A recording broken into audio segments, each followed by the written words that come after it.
All right, guys, welcome back. We made it to the last lesson in the Shea House series, learning how to code HTML and CSS. It was a long journey just through this first assignment. The readings are lengthy and it does take a long time to get through the technical material if you're not familiar with it. So don't get discouraged if it's taking you time to get through this material. It's well worth it to get a good solid foundation under your belt, and then it'll pay dividends as you dive into the actual act of using this material going forward. So it is hairy, it is thick, but it is well worth it in the end. So if we jump up here to our homework section and pop open Shea How, we're going to lesson number 12, writing your best code.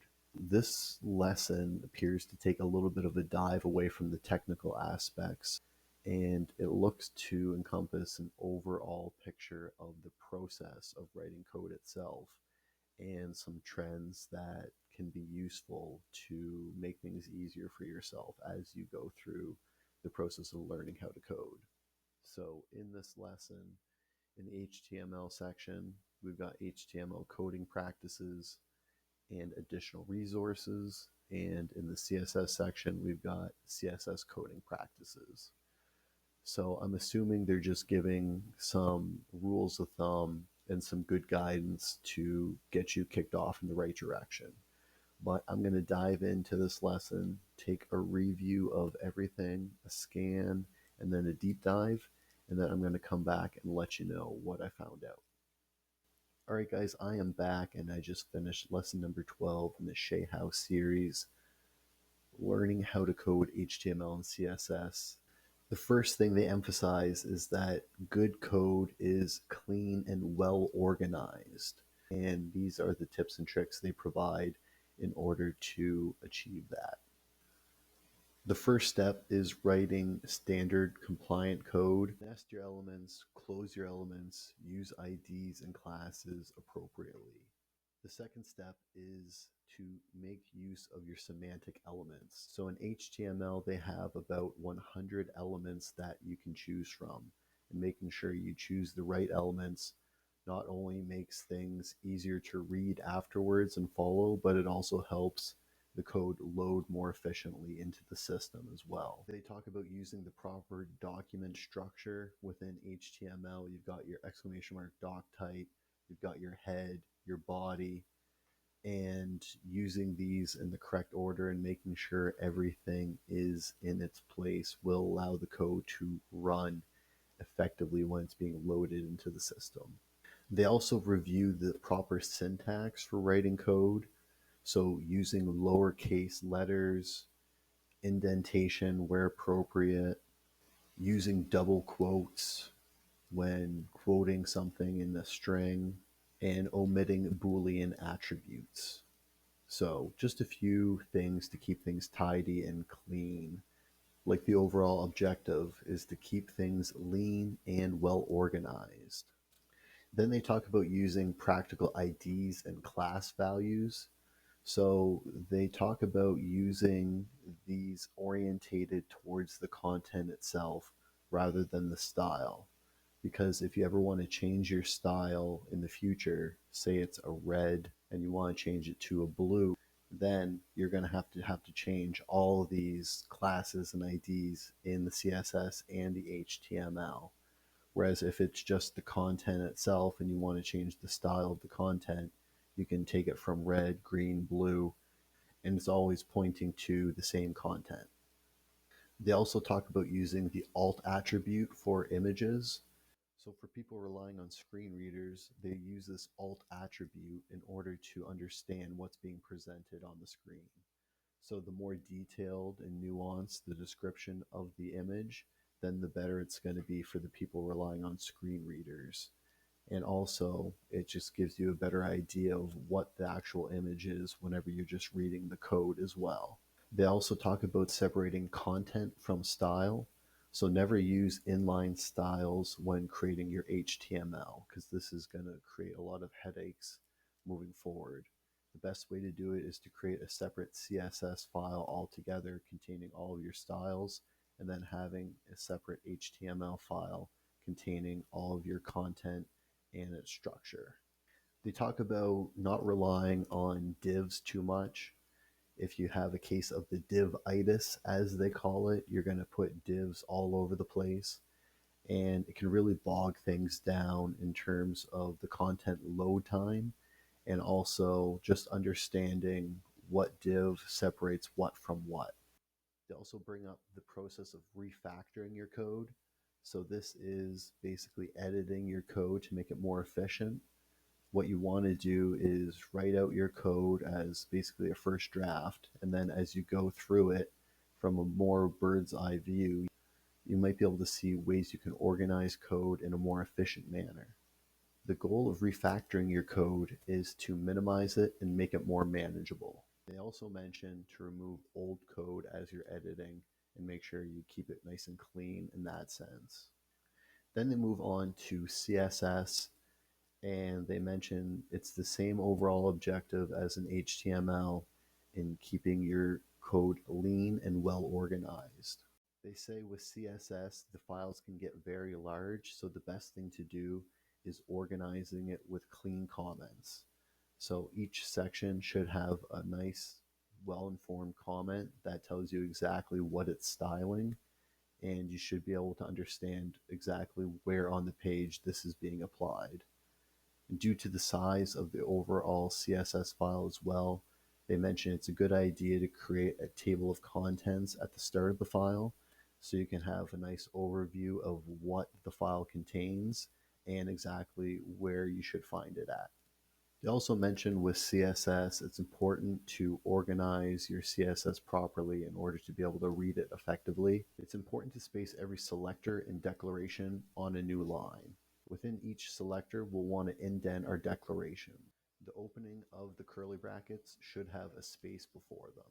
You'll want to put a space after the colon that follows a property, and you'll want to end each declaration with a semicolon.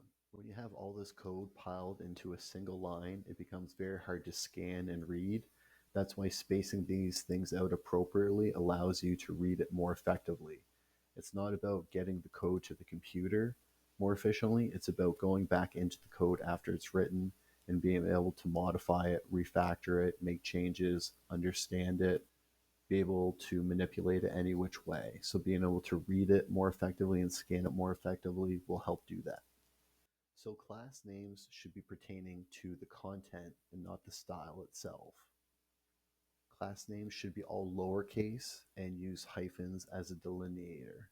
They also talk about building proficient selectors. The higher the selector specificity, the higher the weight it will have and the more likely it will break the cascade of the CSS. That's why you want to make them nice and short and simple so they don't have large weights. If you do have to get too niche and you have to have a long string, then it's better to use a class instead. They also talk about using shorthand property values. So instead of, and in the same vein, they talk about using shorthand hexadecimal values. So whenever you can for hexadecimal, use the 3-digit shorthand and always use lowercase letters. They also talk about dropping the zeros from unit values. So whether it's pixels, ems, rems, 0 is always 0. So we can just remove the 0 and make it a little bit cleaner that way. It's always a good idea to also align the vendor prefixes in a nice clean format that makes it easier to read. So the idea with CSS is to be able to reuse elements, especially with classes. So each class element is specifically made to be modular, so it's able to be reused over and over again.